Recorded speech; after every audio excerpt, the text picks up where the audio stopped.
Tea time, yeah, making a difference, one cup at a time. Tea time, yeah. So be sure to grab your tea, grab a seat, and tune in to Miss Liz. Tea time, making a difference, one cup at a time. Tea time, yeah. Tea time, time.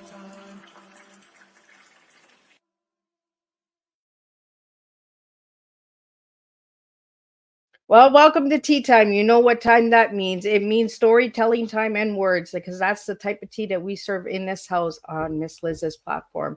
So today I have Joel McKay here. He is rescheduled, as you guys seen he was supposed to be, but life happens. We get under the weather sometimes, but Joel has come back and we are going to share an incredible tea today. We're going to teach you a tea of tough, emotional, and adventure. And we're going to talk about his book, It Came from the Trees. That's right. We're going to do a little bit of horror, guys. That's what we're doing today. But before we get started, we're going to get you over to Miss Liz's YouTube channel. Subscribe, ring that little doorbell, and you can watch these tea times at any time. You can watch them morning, afternoon, evening, watch a replay, share them with your family, your friends, co-workers, all of that good stuff, because we have tea time of many different flavors and topics on the platform. So let's get started with the disclaimer and then a little bit on Joel, and then we're going to get Joel in here and we're going to spill some tea with you guys. So if you'd like to leave any comments or questions or anything like that, you can leave them in the comment section or directly send me a message through my Facebook page, and I'll get those questions out to Joel during our conversation. And again, thank you for all tuning in today. Disclaimer for Miss Liz's Tea Time live show. Miss Liz, myself, is going live using StreamYard. Before leaving a comment, please grant StreamYard permission to see your name at StreamYard.com. Please be advised that the content brought forward for any Tea Time show hosted by myself, Miss Liz, is always brought forward in good faith. However, may bring forth dialogues and opinions that are not representative of my platform. The facts and information are perceived to be accurate at the giving time of airing. All Tea Time guests and audience participants are responsible for using their good judgment and taking any action that may relate to the discussion. The content brought forward may include discussions for some where they may be emotionally at risk. It is significant to know that this show is engaging in discussion forums only to offer and inspire awareness and connection, and is not providing therapeutical advice. If you have any questions about the disclaimer or the panelist discussion, you may freely contact me, Miss Liz, through my email at bookingmissliz@gmail.com. Moving forward, should you choose to voluntarily participate in today's show in any aspect, I myself, Miss Liz, welcomes you. And should you decide that the show is not made for you at this time, I respect those wishes and will see you at a later show at a later date and time. And again, all Tea Time shows, original dates are Thursdays, 3 p.m. and 7 p.m. If you see Tea Time on a Monday, Tuesday, Wednesday, it's a rescheduled special or surprise Tea Time that I'm bringing to the table. So now a little bit about my guests. Well, Joel McKay is based in northern British Columbia and has crafted compelling work, including the werewolf novellas, Wolf at the Door, and various short fiction pieces published by renowned presses. With a rich background in sales, journalism, and public relations, Joel brings a unique perspective to storytelling. Outside of writing, he enjoys fishing, hiking, biking, and exploring the stunning landscapes of British Columbia with his family. Let me get Joel in here and let's have some tea together. Welcome, Joel. Good afternoon. Nice to see you, Liz.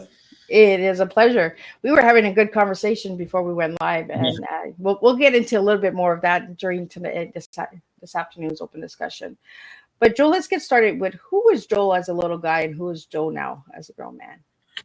Oh, you're just diving right in, eh? I right in. That's the way I go. Yeah. So Joel as a little guy so I grew up in a town called Burnaby, just outside of Vancouver, British Columbia. And I was a mischief maker and a walking imagination. And at that point in time, I had sandy blonde hair and blue eyes. And I was often in a ninja outfit running around the neighborhood in the summer, climbing trees and, having fun. I was always, as I say, a walking imagination. I grew up at a time in the 80s and 90s when you could still go out the door as a kid. And then come back, go out the door in the morning and then come back at dinner time when you heard your parents holler for you. So I did have the benefit of that kind of an old school experience growing up, classic suburbia, but kind of in an urban center. And I was somebody who I think always wanted to see how far I could go in life for no other reason than it's a good story. And I've always had this underwriting sort of belief of make your life an adventure, have fun with it, wherever that takes you, and define what you think success looks like in life. So for me, chasing money was never, being a rich guy was never really what I was after. I wasn't trying to get in any certain place. I was just trying to make decisions along the way that made my life interesting. And who am I today? Well, I think I'm, despite my many flaws, of which I have a lot, I am that person I think my 8 and 10-year-old self wanted to be. I've had a quite a life and packed it only into, almost 40 years. It'll be 40 years this December. I live in a place that is nothing but adventure. I've had really interesting careers along the way, got really close friends. I've got kids, and have been able to, in the last number of years, pursue the thing that I always wanted to be when I grew up, which is a fiction writer, a novelist. And it doesn't pay the bills yet, but it is certainly, as it often doesn't in Canada. But it's amazing to see my work get out there and still hold down a full-time job that is interesting to me and compelling, and live in a place that I never thought I would live in when I was a kid, which is in the northern part of our province, but is a place that I can't imagine ever leaving now. That is sort of, for me, is just heart and soul of who I am and where I want to be. So it's a really long-winded answer to say that by and large, I think my 8-year-old self would be proud of my 39-year-old self. And I'm proud of my 8-year-old self too, because that imagination, that child is still there. He's alive and well. And that's pretty cool. I like that you said that, because being a child and being an adult, we bring that little child with us as we become adults, right? Yep. And we want to make that little child proud. And you've said that, Joe, like, my 8 and 10-year-old would be proud of me. What got you into the fiction writing? Well, it's kind of a funny story. So that imagination, I played a lot with action figures when I was growing up. So for me, it was like G.I. Joe, Ghostbusters, the Star Wars, that kind of thing. And I played with action figures in a way that I later found out was different than a lot of kids. I made up my own stories. I made my own characters. And every day when I would set up like these grand stories and stuff, and each day, whatever was going on with those action figures in my house was like the next chapter of a long story. And so I was crafting story before I knew what crafting story was, and sort of playing it out. And we grew up with a lot of movies too. So I'm watching movies, watching TV, starting to, inadvertently absorb story structure and like epic battles and all that kind of stuff, and then going and creating my own. And I was sort of 12 years old, and we had moved from Burnaby to a town about 30 minutes away called Port Moody. And, you're getting into that preteen phase. And I'm sad to say I got into the too cool for school phase as a teenager, as so many of us do. And a friend came over one day, and I was still playing with my action figures. He's like, "You're too old for that." And I was embarrassed by it. And so I kind of stopped playing with toys, but I had those stories still in my head, and I needed an outlet for it. So we didn't have a lot of money, and I'm not an illustrator or a drawer by any sense, or a computer programmer, or I didn't have access to a camera. But what you can do with literally a notepad and a pen or a pencil is write stories. So, and I love to read. So I started writing down the stories that I was playing out with my action figures. I started my first novel when I was 12, and I finished it when I was 14. And it was terrible, but I did finish it. And I never stopped. And, there's a lot of other things I've wanted to do in my life, and a lot of other things I've done in my life professionally to pay the bills and sort of chart my own course for myself. But one thing that's always been consistent is being a writer, always wanting to be a writer and a novelist, and spend my days in my head and letting those stories out. Like so many people, I lost a lot of that when I was a teenager because I was distracted by, social activities and trying to play into that at the time. But by the time I hit my 20s, I got back into it. And then I got really serious in sort of my early to mid 30s, where I said, okay, like it's time to actually really learn how to do this and see where I can take it, and haven't stopped ever since. So it's now been, I would say, over 25 years that I've been writing stories. And what's not changed is my imagination. That's been consistent since I was a kid, which is kind of cool. So yeah, that's how I got into it. So Joel, are you still playing with toys? No. video games for sure.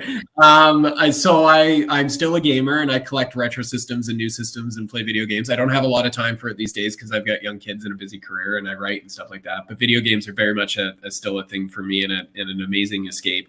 But I do have like action figures still. Like I've got like a Shakespeare action figure and a John A. McDonald action figure, and then like a William Riker action figure. So I still have them in my office, kind of kicking around, but no, I don't play with them. Every once in a while, I get an idea, like I'm going to go buy a bunch of G.I. Joes and just start playing again. And then I realize if anybody saw me doing that at this age, it's not socially acceptable. There would be serious questions. So I still hold back from my authentic self in some regards. Well, Joel, you have kids, so you can use the kids and say, you know what, I'm playing with the children. I do. Yeah. They're both girls, and they play with Barbies at this point in time and other things. So sometimes I hang out with them and well, G.I. Joe meets Barbie, right? Yeah, Joe meets Barbie. What's funny is they're so much like me, because when I was a kid, I didn't actually want to play action figures with other people because I had my own stories and I knew where the story was going to go. So I played by myself. And my kids are like that too. Like if dad sits down with them to have try and play with them, they're like, what are you doing here? Like, leave me alone. Right? This is my story, Dad. I'm doing my own thing. They got their own structure going on. I get it. I'm like, okay. A plot line here. Yeah. I'm like, okay, I'm not going to interfere. You do you. Yeah. So what got you into horror? I always like scary stories. So when I first became a reader, it was fantasy. And so I'm a big fan of fantasy. That I would say is home for me in so many ways. But one thing that's true is that back when I was growing up, like you used to watch horror movies when you were a lot younger. I'm not sure it's quite the same anymore. I remember going to video stores and always loving going down the horror aisle just to look at the box art on the beta cassettes, and then eventually the VHS cassettes. And I had an older brother, and my older brother loved to watch it too. And so I got exposed to stuff at an age I never should have, and it scared the lights out of me. But I loved it. And I think there's a part of me with horror where it's a fear that is fictional, and by embracing it, you can almost face your own fears, right? There's something psychological there where you're able to, with horror, sort of grapple with your own fears, face yourself a little bit, have fun with it. You realize that it is fictional, versus the very challenging and horrific things that we find in our life that cause trauma. Those are very different. So like, for example, like I love horror and I can go anywhere with it, but don't get me to watch like true crime. Like I'm not interested because it's too harsh for me because it's based in reality. Or, I've got friends who like to, occasionally on TV used to be able to watch surgeries. Like I can't watch an actual surgery like that. It makes me vibrate uncomfortably, but give me like a really gory Saw movie. I'm good to go. So so horror for me lives fully in a fictional universe in my head. It's a place where I can face fears and explore fear and do it in a safe environment. But it is something that I don't think I chose consciously. It chose me. Like if you wanted to be a successful author or writer, horror is probably the last genre you would pick because it's like one or two steps removed. The public sees it as from like erotica, right? Like it's not quite socially acceptable, and people always kind of give me a lifted eyebrow when I say, "Oh yeah," and I write horror, and they're like, "What's wrong with you?" Right? Like, what's that? I always want to like pick the brains. Like, why? What movie did you see that was like, I gotta write this? Like, well, I can answer some of that. For me, I would say things that really opened up horror for me, like I saw Child's Play and Alien and Aliens as a young kid. I saw what else? The Thing, Escape from New York, Fire from the Sky. When I was born in 84. So in 93, when the X-Files premiered, which was filmed in my hometown, I watched the pilot and was hooked, and I've been a fan ever since, and it scared the lights out of me as a 8-9-year-old, and so I was always kind of hooked on it. But I would think the thing that really welcomed me into horror is what a lot of people call cozy horror these days. So things like the Monster Squad, which is like horror, but it's like a kid's movie. You can watch it as a kid. The Halloween Tree, which is based on a Ray Bradbury story, which is cozy cartoon welcoming horror. The Goosebumps books, the Spooksville books were things that I just devoured as a kid. You could get into that supernatural scary space without having to sleep with the lights on if you watch Child's Play or Hellraiser when you're 7 or 8 years old. And then in 1999 there was a movie that came out that remains my favorite Tim Burton movie called Sleepy Hollow. And Sleepy Hollow, of course, is based on the Headless Horseman tale from upstate New York. And what Tim Burton did there in terms of set design, story, coloring, was to me just gorgeous. And he was able to tell a Gothic story and a bit of a Gothic romance with some adventure, but in a place that it's a horror movie, but it's not scary, it's fun. And, exposure to those things really broadened out that, horror isn't all The Exorcist. Horror can be whatever you want it to be.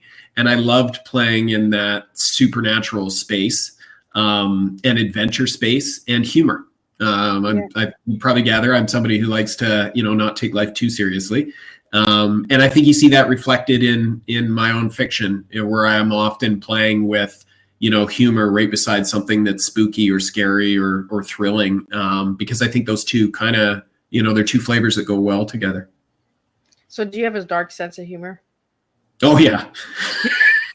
I was my dad was a police officer. Well, I grew up in a bit of a rough neighborhood, and so you were exposed to a lot. My dad was a police officer, and oftentimes growing up, you'd be in the cruiser with him, and you got exposed to that jaded police sort of view of the world, which it almost makes you cynical at a young age. And I was a journalist for that was one of my first careers, and working in a newsroom in a major city, you kind of get a bit cynical and jaded too. And so, yes, I have a bit of a dark sense of humor. I also have a solid dad sense of humor now that I've been a father for 10 years. So I'm kind of all over the map. But I will be, and most people will tell you, I'm one of those people that if I'm teasing you, if I'm dropping F-bombs and other four-letter words around you, that's a sign of affection for me. It's not a criticism. I'm comfortable with you, and I like to live in that space where we can be authentic and just throw down. And I think that's why I live where I live, right? Like I don't think I fit in like a downtown Toronto, downtown New York, or downtown Vancouver, where it's kind of buttoned up and there's, a certain etiquette that is expected. I can do that and turn it on if I want, but my comfortable space is being in like a mill town. With like laid back, right? Laid back with regular people who just tell it how it is, who work hard, and like to be outdoors. Those are my people. That's my spirit and my comfortable place. And I found that here in northern BC. And so, my sense of humor seems to match up well with the rural small town, which is not what I grew up in, but was able to eventually find. Well, I think we talked about that before we went live, right? Is the corporate world, right? Where it's cold. It's so like, I feel that it's really unauthentic, because you're going in, you're buttoning up, you're putting your suit on, but then when you get home, you're like, oh my God, I had the worst day ever. I didn't have anybody to talk to. It comes with a really cold feel, right? Yeah, it does. And I don't think it's human, and to some extent, right? Like, I mean, we all at times have to button up and present ourselves in a certain way out of respect for other people and to get work done. There's no question about that. But I think when you are constantly finding yourself in an environment where you're forcing yourself to be something that you're not, I think it manifests as stress and anxiety internally over time and leads to depression.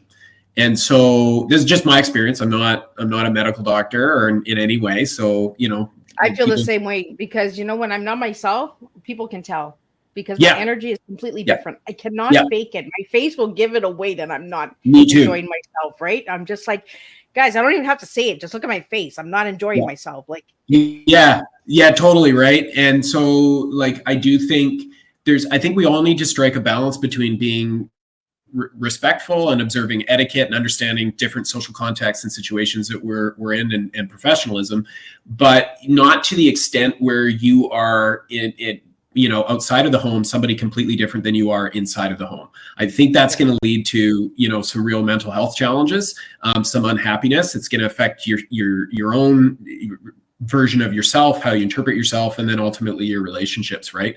And so part of my journey has been, realizing that, because I've existed in so many different professional environments in the private and public sector, and often at very senior levels.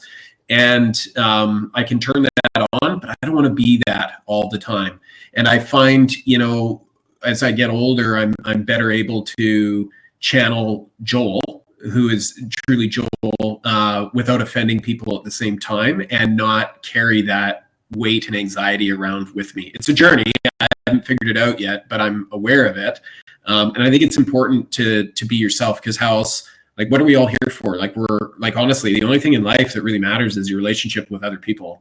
right. All your titles, all your possessions, all your finances, all those things, they all sound nice, but really what it all comes down to at the end of the day is, who's in your life that you love, who loves you, how are you engaging with them for as long as you can, because life's short. And if you're not being yourself, you're wasting a lot of time you're not going to get back. Right? Because once you're gone, you're gone. You're gone. Yeah, you're gone. It doesn't matter what you believe, right? And I think that there's a universal truth to this. Whether you believe in an afterlife or not is beside the point. All that we do know is that this is life, and when you die, you don't come back. There's no evidence that you do. And so if you just look at it from a practical perspective, like, doesn't that mean you should kind of make the most of this while you're here? And if everybody else is on the same journey that you are, this is all one life, then why are you wasting time, carrying around anger and not treating people well, because they're all on the same journey too, right? So why would you want to walk around with that stress and that unhappiness over time? And we all have to live our own lives and decide what's right for us. But I think it makes a lot of sense to look after people while you're here too. Like, I turned 40 in December, and it occurs to me that no man in my family that I'm aware of has made it past 75. So wow. I'm hoping to make it past 75. But if that's the case, I'm already more than halfway through here. And time, I learned when I had kids, time speeds up. So, I do need to, make the most of the time that I have. And I would prefer to do that with the people I love, rather than chasing titles and things that I can't take with me wherever I go when this life is done. Yeah. So Joel, I want to get into the horror fiction, because life is horror, right? Yeah. It can be really scary sometimes, because, we make it really. So if you could be a vampire, werewolf, or what's the other one that we have going out there in stories? Zombie, mummy. A zombie, yeah. What would you be? Oh, vampire for sure, because you get to be handsome and charming and live a lot longer than everybody else. And vampires always seem to, have really interesting backstories. The werewolf. The problem with the werewolf is that that's cool, but you don't really control the animal, right? So there's a consequence there of that transformation on a monthly basis. That's a problem. The zombie is mindless, and that doesn't sound like much fun to me most days. And the mummy is wrapped in bandages and is just staggering around. So I think the vampire is the clear winner. The sad part and the tragic part about the vampire story, depending on how you do it, is that you're going to outlast everybody else. And unless you choose to bring people along with you, then you're going to watch all your loved ones disappear over time while you're in sort of eternity of this curse. And if you do bring somebody with you, well, you've cursed them too. So there's a big moral question there that's always fascinated me with that. How about you? Uh, you know, because of that answer that you gave me, I would pick the vampire too. I was the werewolf for the longest time. I don't know because I just like the nighttime, right?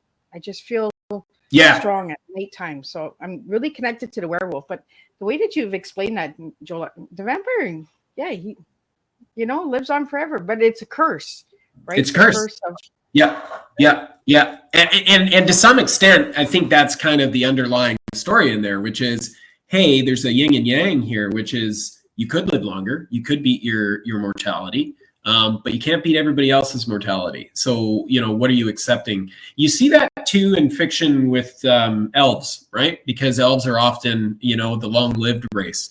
And you see that in their relationship with, humans or dwarves or other races where one of the underlying sort of thematic currents there is similar to a vampire, where the elves are almost they're blessed, but they're also cursed by this long life and what that means for them and how they interact with others, their own relationships with their loved ones and kids and stuff.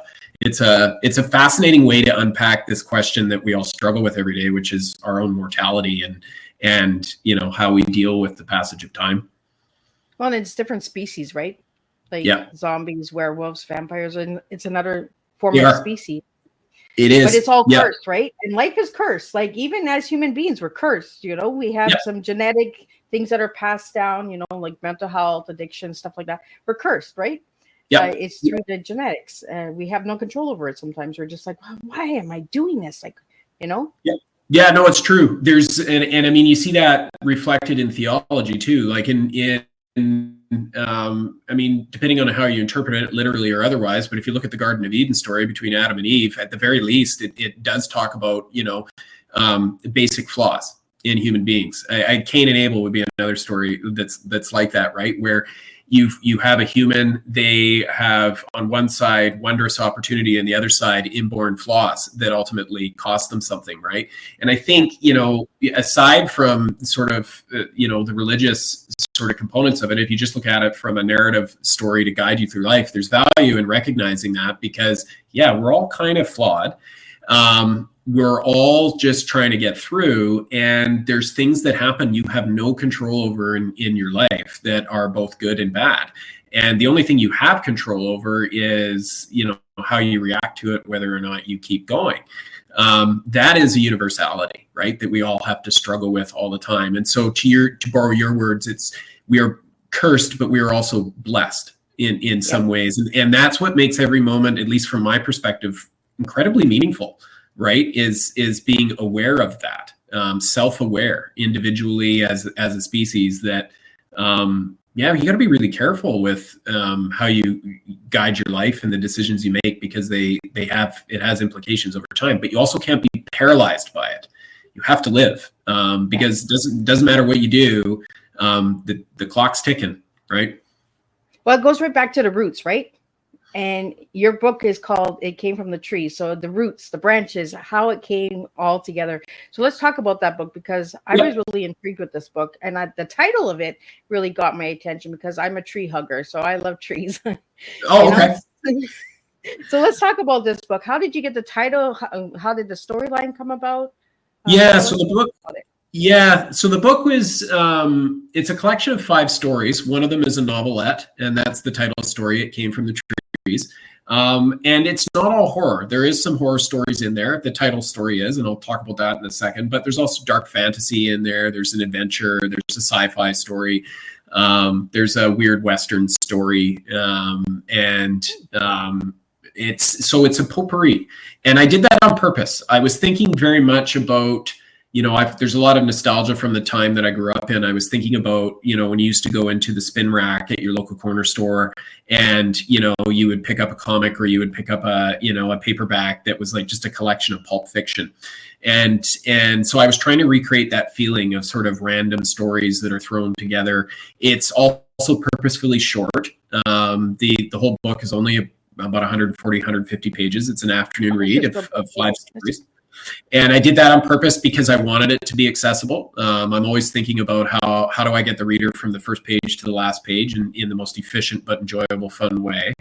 And I worked with Keelan Patrick Burke, who's a horror author and illustrator, and he did the cover design, but he also did an illustration for each story, which is something I love. You don't see a lot of anymore. So each story has its own main illustration with it. And then I added author notes at the end of every story to just sort of talk a bit about what I was thinking. What were the subjects that I was tackling in each story that I wrote? So It Came from the Trees and Other Violent Aberrations is a throwback to an old style of pulp fiction anthology. Very accessible, short, but the entire design of the book is really done to harness that nostalgia, but also give the reader more of an adventure than just a table of contents and 5 or 10 stories and text, right? Like it's something that the book itself is an experience, and is meant to be. The title story, you say A Tree Hugger, is about a group of tree planters who are just north of Prince George in the interior of British Columbia, and they go a little too far into a cut block and they awaken something, which is this beetle that kind of infests their body and then takes over their body and transforms them into beetles, killing them in the process. And this story is basically told in one night of how rapid that change happens for them. So it's a horrific story. It is creature horror. It is set in the outback of British Columbia. It does pull on themes and experiences I've had being out in the outback, certainly never being transformed into a beetle or anything like that, but knowing what it's like to be way out in the wilderness with no cell service and hours away from a paved road. And forestry is a big part of our world up here, and so it does definitely draw on some themes out of forestry. In this case, not logging, but rather actually the tree planting aspect, and that, you know, what can happen when man goes a little too far into nature, right, and discovers the unknown, and nature wins ultimately, right? So that's the titular story there, and it is totally designed to be a story that is gripping and scary and grosses you out at a couple of moments, and then ends with a classic sort of short story ending, which I won't give away. But yeah, It Came from the Trees, and that also explains the title, which is, I don't really know what this thing is. It's an it. But it did come from the trees, which speaks so much to the nature of northern BC. Well, and there's a lot of different species that live in trees that we don't see. Yeah, there right? are. Yeah, we find, and we're like, what is that weird bug? Like, what is this? Yeah. You know? Yeah, so and species out there. Yeah, and you know, like the genesis of the story really came from the mountain pine beetle epidemic that decimated 80% of the pine trees in northern British Columbia between the late 90s and you know, just a few years ago when the epidemic came, and it was a beetle. It was a beetle we couldn't stop in this province, and is wreaking havoc in Alberta right now too, and is a result of, you know, I think poor public policy, but also climate change, to really boil it down.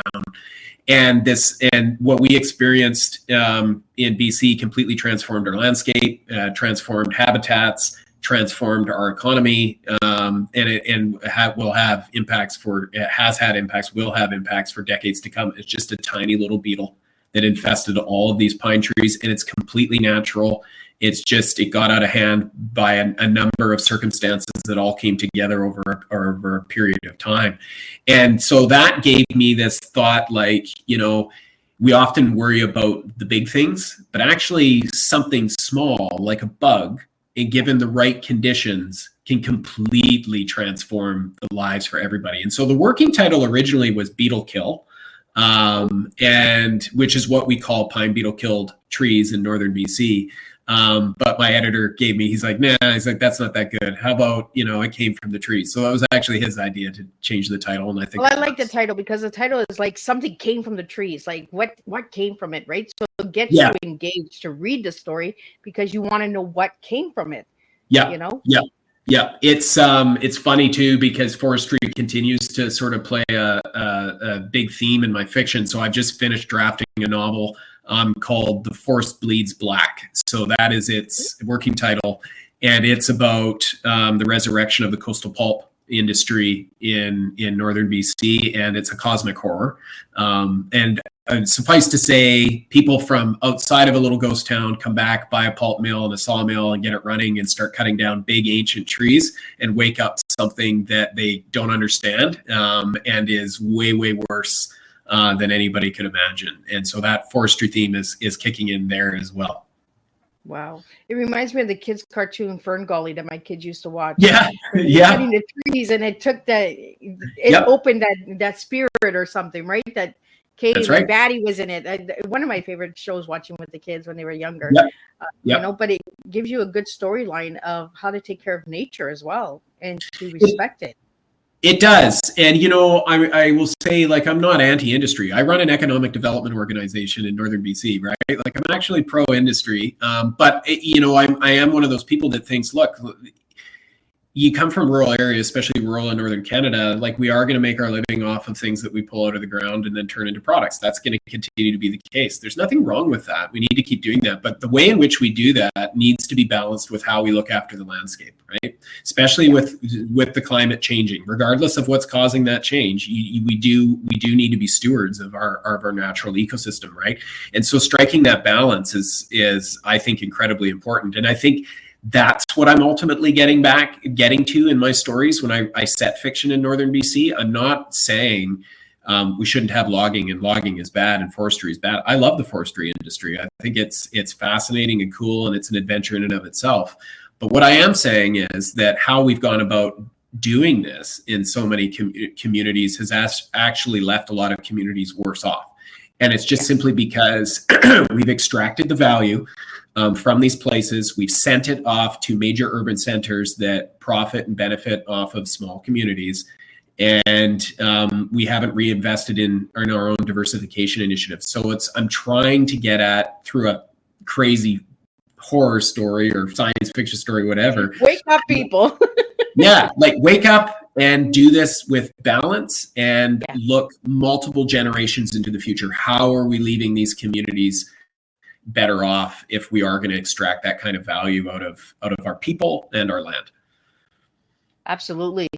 My dad worked in a sawmill for 32 years. He was a sawdust, but he did the plywood, where they glued all the plywood together, the sawdust and all that. And just the smell of it reminds me of my father. But I find in today's society, it's all or nothing, right? We just take it all or we don't get nothing. That's how it is, right? So if you take it all at once, then we don't have anything left. Yeah. It's and again, I guess I come at this from a storyteller's perspective, and somebody who's, you know, I come out of it's funny, like, I run an economic development organization. It's a financial institution. So I am in business, but, like, my background is writing and journalism and public relations. So I very much come out of the humanities and take a different look at life. And one of my concerns around how we've structured our society is that we've turned ourselves into labor. 40 years of labor, right, to maximize productivity. And you see this in social media too. And I think it's really not helpful, where we're gamifying our own lives. We're measuring everything. We're measuring our calories. We're measuring how much we weigh. We're measuring how much we have. We measure how, you know, we have certain thresholds. I need to have a house by this age and a car by this age. And I need to change my car, and I need to go on so many vacations a year, and I need to post that and let people know this great life that I have. And it's all consumption, and you're watching the time fly by.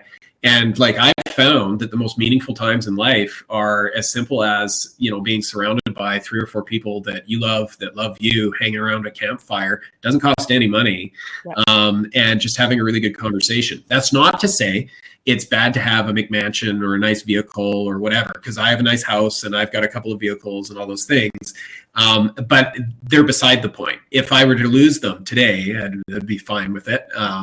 But what isn't acceptable to me is losing a lot of the people in my life, right? And the relationships that I have. And so when you said it, like, wake up, people, I often feel that way. Not that I'm some, you know, philosopher from on the mount here. I'm trying to figure it out like everybody else. But I think we got it wrong when we're engaged in the rat race all the time.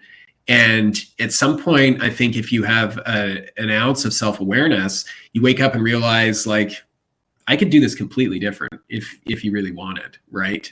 Your life, you could reinvent yourself. You could try something different and take the risk. I've heard this from people who are older than me, on their deathbed, when people get to the end of their life, they never regret usually the things they did. They often seem to regret the things they didn't do.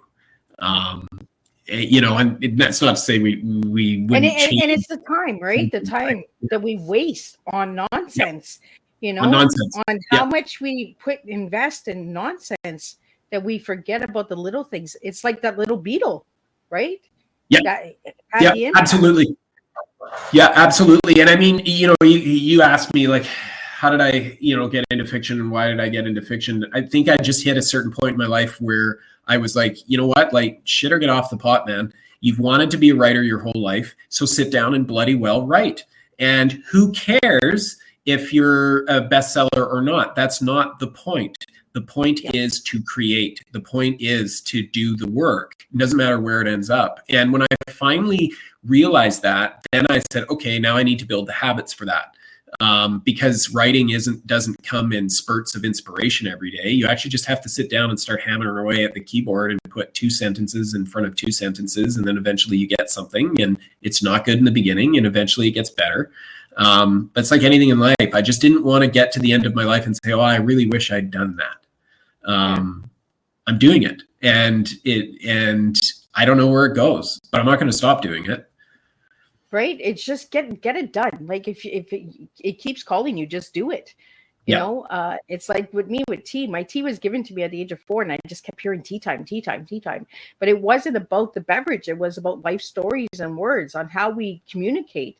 And I found that this was a good way of getting communication out there, is having that one-on-one, having that 1-on-5, like, have that conversation, open discussion where we can have a debate and still not be enemies. Like, you know what I mean? Have that open talk and say, we can do this together. Maybe a little bit of your way, maybe a little bit of my way. Let's work it together, But we talked about this before we went live too, Joel, about accountability, right? In today's world. Yeah. Can we just raise our hand and say, I did it? Like, and then fix it. And then fix it. Right? Yeah, fix it. We all make mistakes. We're all flawed. Anybody who's walking around there who's projecting this perfect life and sort of, complete moral code it's bullshit. I'm not perfect. And no one is. And, everybody has a right to privacy around their lives. But at the same time, people in glass houses, right? Like, you shouldn't judge, because I bet every one of us has got stuff going on, or stuff that we do or wish we didn't do, or whatever it is that we need to own. And I think, when you make a mistake, because it's not if, it's when, then you just say, yeah, that happened. And the why behind it is less important than just saying, yeah, that happened. I'm sorry to the people that hurt. And here's what I'm going to do differently from this point on. And then you get on with it, because it's already happened. There's no going back now, right? And that's it. And to your point, wow, we've lost that in society, right? And I think that we all know there is so much disingenuous representation in social media by so many people at different levels of society right now. This is why everybody is fundamentally angry about our politics, our culture. Is, you and I don't know one another. We sit down, and it turns out we get along, and we can have a conversation. We can go on for an hour. It's not a problem, right?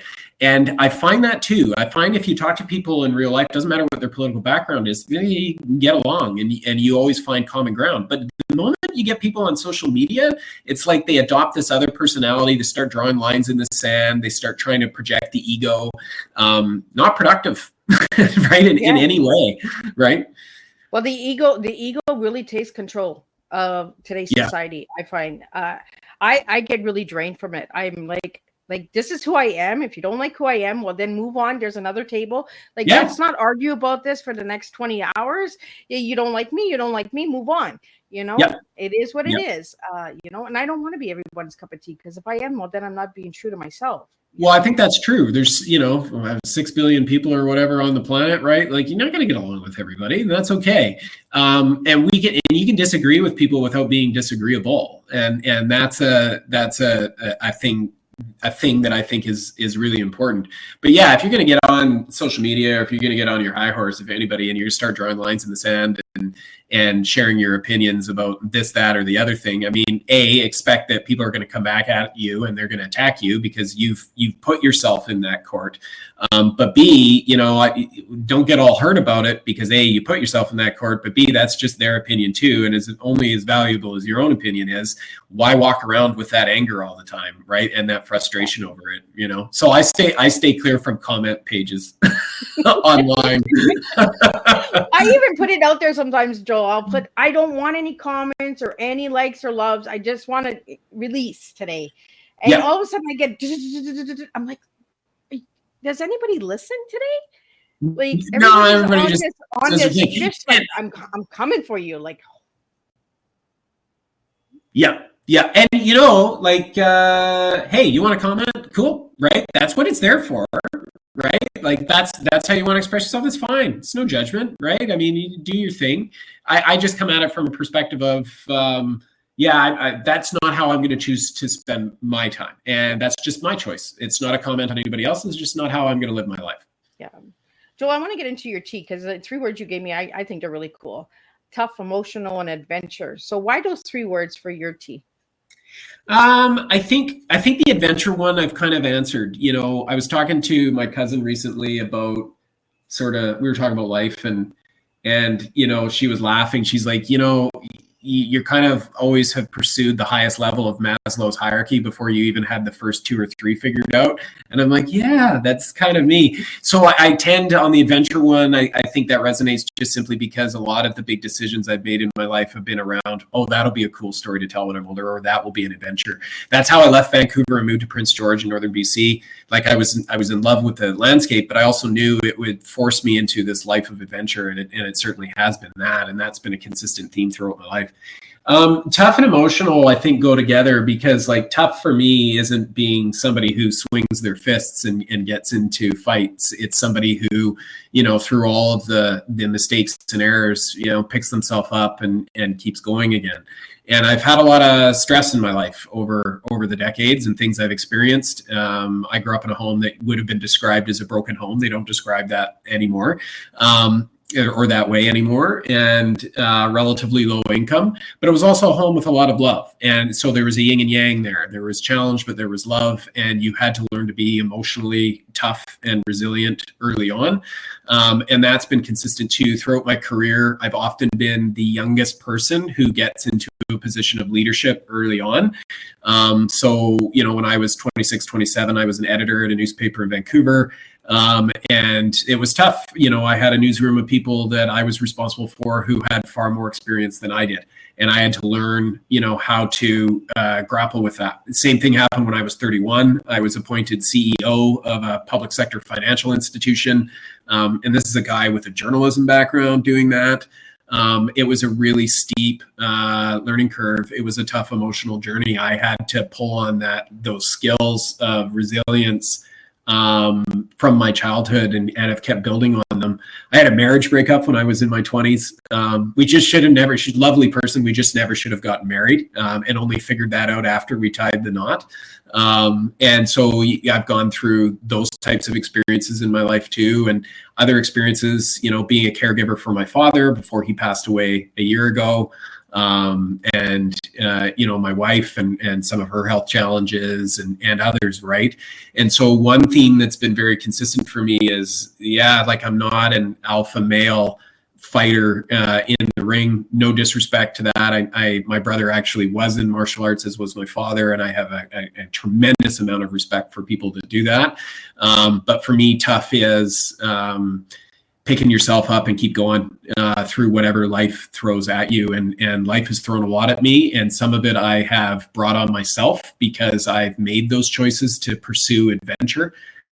And adventure fundamentally presents risk. It's not an adventure unless there isn't some kind of risk associated with it. And so when you make a choice in your life to pursue adventure in your relationships, in your career, in your day-to-day, whatever that adventure looks like for you, you are welcoming in a certain amount of risk. And sometimes it's going to go sideways on you. And to just keep picking yourself up day after day when it does go sideways on you and say, okay, well, that was that. What did I learn from it? What do I have to apologize for? Where am I going from here? So when you ask me, what's my T, tough emotional adventure, were the 3 words that came to mind for me. And Joel, by you sharing that your 3 words and why you gave me those 3 words, it shows that being just our authentic selves, being real and raw, and being open about the challenges in life, right? Because we all go through stuff, and we all have that, oh my God, I should have never did this, but I did it. I learned. Let's move on from it, right? I was the same way. I got married at 18, and I was just like, oh, I'm not doing this again. But you live and learn, right, from your lessons. And it's when you pick yourself up that I find that that's the biggest lesson that we learn. It is. Yeah, it is when you pick yourself up and keep going. And also too, because I don't know that we all carry regret, but to your point, we all have things where like, that wasn't the best decision. But it's important to look back and say, well, when you made that decision, did you make it with good intentions? Right? Yeah. Were you with the information that you had available at the time, were you trying to do the right thing? And if you can answer that honestly, and you can answer it honestly, yes, like I found that's been helpful for me, because I can look back on something that, was a mistake, and just say, well, it was a learning experience. And it made my life interesting, which is kind of all I've ever really wanted. I hope I live a long life, and I hope when I get to the end of it, people say, that guy, he packed it in. We love him. We miss him. Wow, did he live quite the life? And that's it. That's the story I'd like to leave behind one day. Well, the legacy of trying, right? And the legacy of trying. From your story is trying. Just try. Yeah. Even when you get into those titles and departments where you become leadership at a young age, you just tried. You gave it the best that you could. And I think that's a strong message for all the listeners out there. Just try. Just do it. Like, try it. Just do it. Yeah, just do it. When I talk to people in professional circles, especially young people, often that is what I'm saying. Look, you don't know how it's going to turn out, but you probably regret it if you don't. And what I found that builds success in any situation is an open mind, an ability to get along with people, good intentions, and work hard. And you know what? Some things don't work out, but what I do find is if you get along with people and people see you're working hard and you have good intentions, even if whatever you're pursuing doesn't work out for you, somehow the universe has a way of creating a safety net for you, and you'll be largely looked after.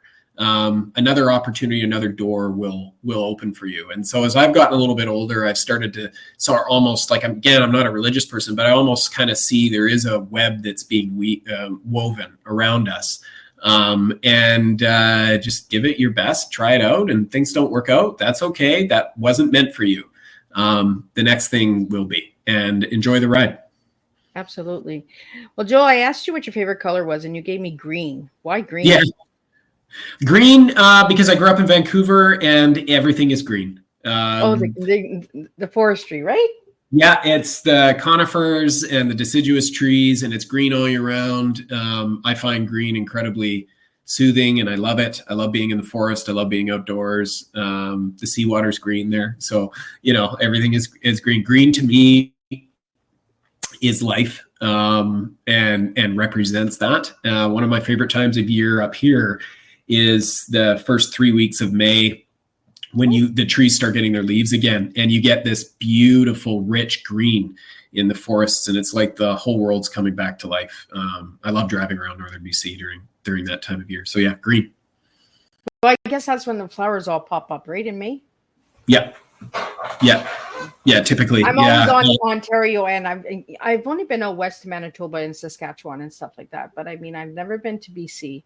I've been to Edmonton, so you got to get here. BC is another world, but I mean, it's mountains and glaciers and ocean, and it is something else. I've been to Ontario too, and lived in the prairies for a little while, and I've been to the Maritimes. There is not an inch of this country that isn't gorgeous. There just isn't. Like, Canada is beautiful. But I'm a BC boy. I always will be. It's my place. Yeah, it's a cool place to call home.